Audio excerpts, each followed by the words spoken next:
갚을게요. 꼭. 제발, 제발 살려주세요. 돈은 어떻게든 갚을 거야. 그럼 당신도 끝장이라고! 왜 끝장이야!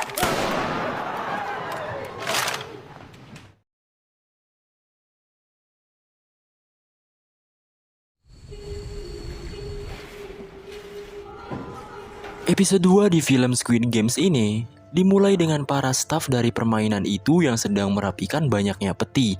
Salah satu peti di sana terbuka sedikit dan terlihat suara seorang wanita yang merogoh sisi dari peti itu. Lalu, staf bertopeng itu pun menutupnya dengan rapat dengan palu sehingga peti itu pun tertutup rapi. Dan film Squid Silence episode 2 pun dimulai.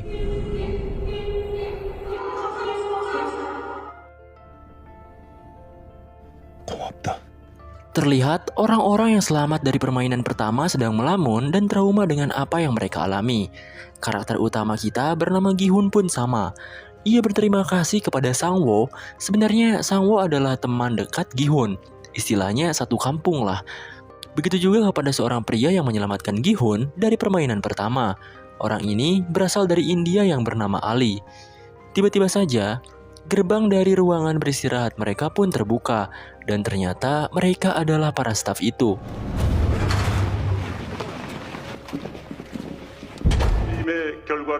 Staf itu pun mengumumkan sisa pemain yang masih hidup. Dari 456 menyisakan 201 pemain saja. Dan dari permainan pertama, telah tereliminasi sebanyak 255 pemain.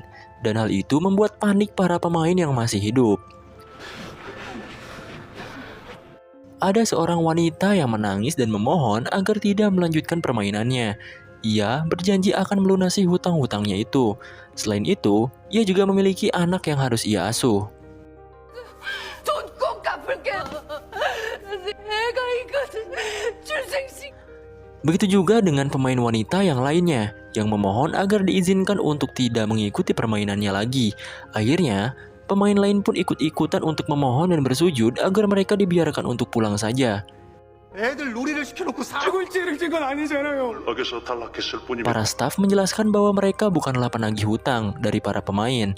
Para pemain sendirilah yang memutuskan untuk datang, menyepakati perjanjian, dan bermain permainan di sini. Bahkan pihak staf sendiri tidak memaksa para pemain sebelumnya. Tapi lagi-lagi, karena trauma yang dialami mereka dari permainan pertama membuat mereka lebih memohon untuk tidak melanjutkan permainannya. Bahkan saking gak mau main lagi permainan itu, para peserta bilang kalau mereka tak dibebaskan. Mereka akan dicap hilang oleh kepolisian, dan polisi akan melacak tempat ini nantinya. Saat itu juga, para staf langsung menembakkan pistol peringatan, yang membuat para peserta panik seketika. 핸드폰 위치 추적이라도 해! 참가자 과반수가 Sang-woo pun memberanikan diri untuk buka mulut, bahwasannya dalam pasal 3 dari surat perjanjian, yaitu bila mayoritas setuju, permainan boleh dihentikan, dan staf tersebut membenarkan hal itu. Sang-woo pun meminta para peserta untuk mengambil suara, dan jika mayoritas memilih untuk berhenti, maka permainan akan dihentikan. 그만두고 싶은 사람이 더 많으면 중단 여부를 Staf itu pun mewujudkan apa yang mereka inginkan. Para peserta merasa sedikit lega layaknya ada secerca harapan kehidupan. Tapi sebelum itu, staf tersebut mengeluarkan hadiah dari permainan pertama ke dalam sebuah wadah yang turun dari atas dengan indah.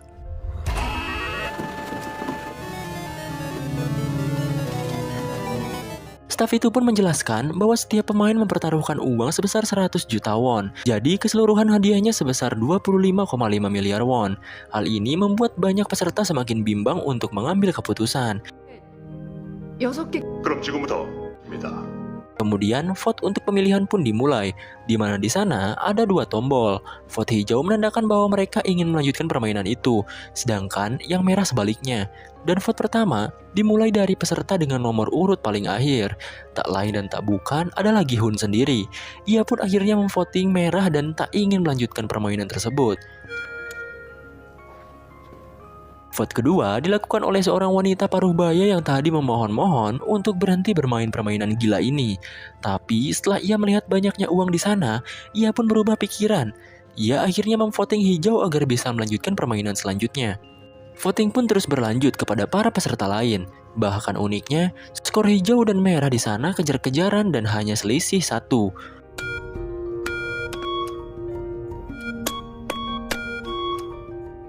Saat Sangwoo mulai memilih, ia pun dengan pede memilih untuk melanjutkan permainan. Hal ini membuktikan bahwa Sangwoo benar-benar butuh uang. Para peserta pun malah berdebat satu sama lain. Menurut peserta yang memvoting merah, mereka yang memvoting hijau adalah orang-orang stres, di mana mereka mempertaruhkan nyawa mereka demi uang. Bahkan parahnya lagi, mereka tak memikirkan rekannya yang lain jika tereliminasi. Sedangkan di pihak hijau, mereka berpendapat bahwa walaupun mereka bisa bebas, mereka akan tetap hidup susah, dikejar-kejar rentenir, dan penuh dengan kesengsaraan. Makanya dari itu, mereka lebih memilih untuk melanjutkan permainannya. 너 혼자 죽어 이 새끼야. 다 집에 가야죠. 난 나가서 개처럼 살다 죽으려면 너 혼자 죽어. Staf pun bilang, apapun hasilnya dari voting ini adalah kesepakatan dari berdemokrasi. Voting pun terus berlanjut, di mana skor setiap voting benar-benar imbang dengan skor setiap pihak adalah 99. Orang terakhir pun dengan nomor urut 1 menjadi penentu hasil voting mereka, dan dia adalah kakek-kakek tua pengidap tumor otak itu. Ia pun mulai untuk memvoting. 눌러주시면 됩니다. Pada awalnya, ia bingung untuk memilih hijau atau merah, dan hal ini membuat peserta lain gemeteran. Akhirnya, si kakek itu pun memilih untuk memvoting merah, dan mereka pun tampak bahagia karena tak melanjutkan permainan gila ini. Beberapa peserta yang tak setuju permainan dihentikan kecewa, tapi staf itu bilang bahwa mereka masih memiliki kesempatan di lain waktu. Singkatnya, para peserta pun diturunkan di tempat sepi. Begitupun juga dengan Gi-hun yang kebetulan diturunkan bebarengan dengan Sae-byok. Mereka berdua diikat dan matanya ditutup. Alhasil, mereka pun bekerja sama untuk membuka ikatan itu. Setelah Gi-hun berhasil membuka ikatan Sae-byok, Sae-byok malah meninggalkan Gi-hun. Menurutnya, jika ia melepaskan Gi-hun, Gi-hun akan menagih uang yang ia copet di rumah judi waktu itu. Alhasil, karena kasihan, Sae-byok hanya membukakan ikatan di lengan Gi-hun saja. Lalu, ia pun meninggalkannya. 가만히 있어봐. 너 Di lain tempat, Sangwoo dan Ali diturunkan di tempat yang sama. Pada awalnya, Ali meminjam handphone kepada Sangwoo untuk menelpon. Tapi karena HP Sangwoo tak menyala, mereka pun ke swalayan terdekat. Dengan kebaikan Sangwoo, Ali diberi mie instan dan diberi sedikit uang untuk ongkos pulang. Karena awalnya Ali akan jalan kaki walau tempat tinggalnya jauh dari sini. Di tempat lain, Gi-hun melaporkan apa yang ia alami ke kantor polisi karena memang yang ia alami itu sangat-sangat tidak masuk akal.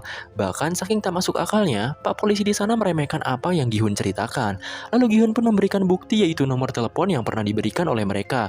Polisi itu pun mencoba untuk menelpon nomor yang ia berikan. Tapi saat ditelepon, ternyata malah tersambung kepada ibu-ibu yang sudah berumah tangga. Akhirnya Gi-hun pun mencoba menelpon nomornya. Dan anehnya, nomor itu tidak terdaftar. Kemudian, kita ditunjukkan seorang detektif bernama Junho yang melihat kartu nomor yang diberikan Gi-hun di kantor polisi. Gi-hun yang pulang ke rumah, tampak rumahnya kosong tak ada siapa-siapa. Ia pun mencarinya dan tak disengaja, Gi-hun malah bertemu dengan Sangwoo. Sangwoo terlihat sedang mengawasi ibunya berjualan. Saat itu, Sangwoo menceritakan masalahnya, bahwa ia sedang terlilit hutang dari perusahaannya, dan ia juga memiliki kasus penggelapan dana. Kemudian, Gi-hun menemukan ibunya yang sedang berada di rumah sakit. Dinyatakan bahwa ibunya mengalami penyakit diabetes. Dokter juga bilang ibunya Gi-hun harus diberi perawatan lebih. Ibunya Gi-hun memutuskan untuk pulang karena tahu keadaan ekonominya yang kurang baik. Gi-hun akhirnya berjanji pada ibunya bahwa ia suatu saat akan pulang membawakan banyak uang. 내또 가져올게. Kita pun diperlihatkan kembali kepada detektif Jungwoo. Ia sebenarnya sedang mencari kakaknya yang tidak ada kabar. Lalu Jungwoo pun mencari ke apartemen kakaknya. Menurut ibu kos di sana, kakaknya Jungwoo ini tidak pulang beberapa hari. Bahkan ia tak pernah kembali atau mengangkat telepon darinya. Setelah bisa masuk ke apartemennya, Jungwoo pun memeriksa barang-barang di kamar itu. Dan uniknya, Jungwoo menemukan sebuah nomor kartu yang bentukannya sama seperti apa yang ia lihat saat Gi-hun memberikan kartu itu di kantor polisi. Di sisi lain, Sae-byok sedang bertemu dengan adiknya. Adiknya itu meminta janji Sae-byok yang katanya bakal bawa balik ibunya. Ia pun akhirnya berjanji kepada adiknya itu bahwa tahun depan mereka akan bisa tinggal bersama. Jungwoo akhirnya menemui petugas polisi yang pernah berinteraksi dengan Gi-hun. Ia akhirnya meminta alamat Gi-hun. Di sisi lain juga, Ali sedang mengunjungi pabrik tempat kerjanya. Ia langsung menemui atasannya dan menagih upah yang harusnya ia bayar selama bekerja di sana. Atasannya itu bilang bahwa dirinya juga tidak punya uang karena bisnisnya ini belum ada pemasukan. Bahkan katanya para pekerja lain pun sama belum dibeli upah. Ia pun juga beralasan sakit dan tak bisa ke rumah sakit. Tapi terlihat ada banyak uang yang tergeletak di meja si atasan ini. Ia pun mengambilnya dan memasukkan ke dalam sakunya sambil pergi beralasan ada urusan. Ali pun mengejarnya dan terus-terusan memaksa atasannya untuk membayarnya. Dan mereka akhirnya malah ribut adu pukul di mana si atasannya ini tangannya masuk ke penggilingan di pabrik itu. Ali yang melihat uang atasannya itu jatuh langsung mengambilnya dan berlari kabur cepat-cepatnya. Di sisi lain, Sae-byok mengunjungi suatu tempat. Ia bertemu dengan seorang pria, di mana Sae-byok diperintah untuk melakukan pencurian. Sae-byok menyiram pria tersebut dengan kopi panas, dan mengancam pria itu, jika ia tidak menempati janjinya, maka leher pria itu akan digorok. Selain itu, Sae-byok juga mencuri uang di saku milik pria itu. Di suatu toko, ibunya Sang-woo sedang menelepon dengan Sang-woo sendiri. Ibunya Sang-woo belum tahu kalau Sang-woo sedang dilanda masalah. Selama ini Sang-woo hanya berpura-pura sukses kepada ibunya itu. Tak lama kemudian, seorang pelanggan pun datang. Si ibu itu menceritakan sedikit tentang Sang-woo, bahwa Sang-woo sedang sibuk berbisnis di Amerika. Dengan agak cukup sombongnya, ia menceritakan soal anaknya itu kepada pelanggan di sana. Tak lama kemudian, 2 orang dari kepolisian pun datang ke toko itu. Ia mencari Sang-woo, di mana sekarang Sang-woo menjadi buronan karena penggelapan dana, pemalsuan dokumen pribadi, dan pelanggaran undang-undang tentang tindak pidana ekonomi. Terlihat wajah si ibunya ini tak percaya dengan apa yang dilakukan anaknya yang ia banggakan selama ini. Sedangkan Sang-woo yang sedang pusing dengan semua masalahnya, ia hanya bisa pasrah berendam dengan menggunakan pakaian sambil minum soju. Lalu tiba-tiba saja terdengar suara bel yang terus-terusan berbunyi. Saat Sang-woo sampai di depan pintunya, ia mendapatkan sebuah kartu yang pernah diberikan kepadanya saat join permainan gila kemarin. Kartu itu bertuliskan tanggal, waktu, dan tempat. Jika Sang-woo ingin join lagi ke permainan, bisa gas pada waktu tersebut. Di tengah malam diguyur hujan yang deras, Ali sangat panik karena kejadian siang tadi. Istri Ali menanyakan, dari mana uang yang Ali bawa ini? Ali hanya menyuruh istri dan anaknya itu pergi dan menyiapkan pesawat untuk pulang kampung. Ali juga berharap pada istrinya agar bisa mengerti keadaan Ali sekarang. Di tempat lain, Gi-hun menemui temannya yang di episode 1 kemarin bermain judi bersama. Ia berusaha meminjam uang sebesar 3 juta won untuk membayar biaya perawatan ibunya sendiri. Tapi sayangnya, temannya ini tak bisa membantu. Saat percakapan belum berakhir, istri temannya itu menyuruh suaminya itu untuk masuk dengan sinis. Akhirnya, Gi-hun hanya bisa meratapi nasibnya yang sangat sulit di depan minimarket dengan beberapa botol soju. Tiba-tiba saja, datanglah kakek-kakek peserta nomor 1 kemarin. Gi-hun mengajak ngobrol dengan baik-baik kakek itu. Bahkan, dengan sopan, Gi-hun menuangkan soju untuk si kakek. Si kakek bilang, kalau si kakek akan ikut kembali ke permainan Dajjal lagi. Alasannya si kakek, karena menurutnya, hidupnya sudah tak lama lagi. Ia juga gak mau diam menunggu hari kematiannya. Dan siapa tahu, ia bisa menang di permainan sana. Si kakek juga bilang bahwa yang dikatakan orang-orang di sana benar, bahwa kehidupan di sini lebih menyiksa. Di lain tempat, Bang Jabrik sedang berbicara dengan bawahannya. Ternyata Bang Jabrik ini adalah salah satu pemimpin geng. Rekannya itu bertanya, kemana aja bos berapa hari belakangan ini gitu. Kok menghilang gitu kan? Karena hujan, mereka akhirnya berteduh di mobil untuk membicarakannya. Setelah bawahannya ini tahu kemana aja Bang Jabrik pergi, ia tampak tak percaya dan menganggap itu semua dusta. Awalnya, Bang Jabrik memerintah bawahannya ini untuk mengumpulkan anggota sebanyak mungkin dan menyiapkan persenjataan. Tujuannya untuk merampok semua uang yang jumlahnya miliaran won di dalam game itu. Si bawahannya ini tiba-tiba jadi tengil gitu. Dia juga tahu aib Bang Jabrik, bahwa Bang Jabrik kalah bermain judi Filipina dan memiliki hutang yang banyak. Ia juga bilang bahwa orang-orang itu sedang mencari Bang Jabrik untuk mengambil mata, jantung beserta organ lainnya untuk mengganti pembayaran hutang-hutangnya itu. Dan benar saja, para penagih itu pun datang bergerombol. Bawahannya yang hendak pergi langsung ditusuk oleh Jabrik. Ia pun lari dari kejaran para penagih itu dan melompat ke dalam air.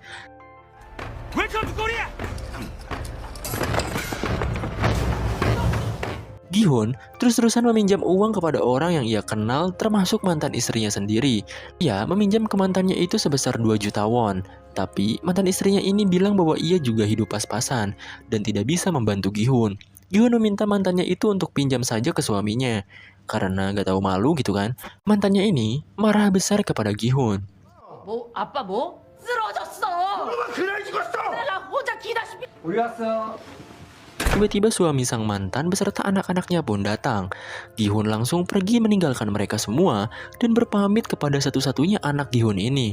Gi-hun pun pergi dari tempat itu di tengah derasnya hujan. Tiba-tiba si suami mantan pun menghampiri. Dari hasil gibahannya bersama istrinya, suami baru itu memberikan uang yang Gi-hun butuhkan. Awalnya Gi-hun menerima dan berterima kasih. Tapi ia memberinya dengan ikhlas tanpa harus dibayar. Asalkan Gi-hun tak boleh mengganggu atau bertemu dengan anak dan mantan istrinya lagi. 자꾸 이런 식으로 불쑥 나타나지. 우리만 사람들인 줄 알아. Pun langsung memukulnya saat ia sedang berbicara. Ia pun melemparkan semua uang itu kepada si suami mantan. Tak disangka-sangka, ternyata sedari tadi Gi-yong atau anaknya si Gi-hun melihatnya. Terlihat raut wajah yang sangat sedih dari Gi-yong karena keluarganya mengalami broken home. Detektif yang mencari kakaknya yang hilang itu pun mengunjungi Gi-hun. Ia bertemu saat si Gi-hun itu moodnya nggak baik. Jung-woo bertanya soal kartu dan laporan yang Gi-hun berikan pada petugas polisi. Ia datang kemari ingin tahu seluk-beluk apa saja dari semua ini. Karena kakak dari Jung-woo masih belum ditemukan dan ia menemukan kartu nama yang sama dengan yang dimiliki oleh Gi-hun. Karena Gi-hun moodnya sedang nggak baik-baik aja gitu, ia pun nggak bisa ngebantu Jung-woo saat ini dan masuk ke dalam rumahnya. Saat Gi-hun hendak membuka pintu rumahnya, ia pun mendapatkan kartu permainan itu lagi dan alhasil, Gi-hun akhirnya memutuskan untuk ikut kembali permainan itu dan menunggu jemputan dari staf yang akan datang. Begitu juga dengan Sang-woo yang ikut kembali karena masalah hidupnya rusak berantakan. Bang Jabrik yang juga ikut karena hutang ke orang Filipina yang numpuk. Sae-byok yang kembali ikut, si kakek yang sudah pasrah dengan hidupnya, dan juga Ali yang hidupnya juga kesusahan dan menimbulkan banyak masalah.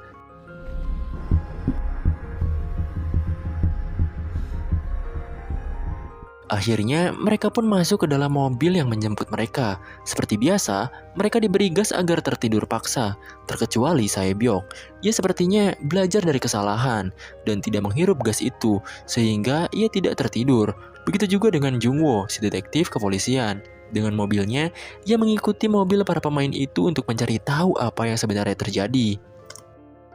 Menurut kalian, apakah detektif Jung-woo akan menemukan markas para staf permainan itu? Dan siapakah yang akan jadi pemenang dari game-game selanjutnya? Untuk kelanjutannya, langsung ke episode 3 aja ya.